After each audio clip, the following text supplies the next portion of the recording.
The Hopper Starts School. Illustrated by David Cockcroft. The Hopper was asleep in their bed when suddenly Mother Hopper called, "Wake up, Hoppers! It's the first day of school." Three of the Hoppers didn't want to wake up early, but Fluffy Tail got up. "Wake up, Speedy Legs, Floppy Ears, wake up, Snubby Nose. It's the first day of school." Finally, all four Hoppers were out of bed. They went downstairs to eat their breakfast, and Snubby Nose slid down the railing. "You better hurry, or you'll be late for school," said Mother Hopper. The Hopper began to eat their oatmeal, but the oatmeal was very hot. When Snubby Nose ate this, he burned his mouth. "Out!" he howled. "The oatmeal is too hot." "Quick, take a drink of water, Snubby Nose," said Speedy Legs. "Swallow some milk," said Floppy Ears. "If you don't finish your oatmeal quickly, you will be late for school," said Fluffy Tail. "I made your lunch for you. I put them in your lunch boxes," Mother Hopper says. The Hopper leaps up to grab their lunch box, but when Snubby Nose got his lunch, it was in a plain round paper bag. "Mother, why don't I have a lunch box?" Snubby Nose asked. "I could not find your lunch box, Snubby Nose. You must have lost it," said Mother Hopper. Then Snubby Nose cried even more louder than when he burned his mouth. "There is no more time for crying, Snubby Nose. School before the bell."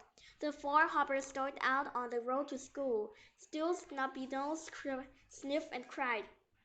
"You have to stop crying, Snubby Nose. We missed the last bell," said Floppy Ears. "You were playing in the garden with your lunch box. We can clean it out and put your lunch in it tomorrow," said Speedy Legs. "I hear the bell. We'll have to hurry if we want to get to school," cried Fluffy Tail. Began to run down the path towards school. They left Snubby Nose behind. He didn't want to run. Upset about his mouth in his lunch box, and now he was late for school, and the other Hoppers had left him behind. He sat down on the side of the path and cried quietly to himself. "What is this?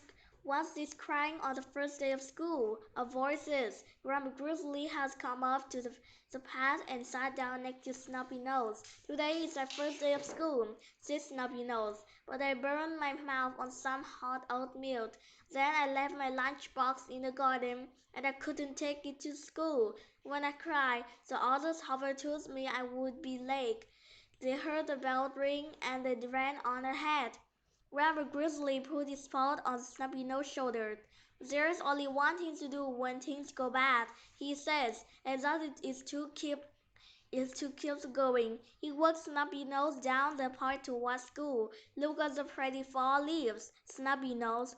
Why don't you put some in your pockets to take to school?" said Grandma Grizzly. The red and yellow leaves were falling around them. Snubby Nose filled his pocket. "See the pretty flowers by the side of the road? Why don't you pick a bunch for your teacher?" said Grandma Grizzly.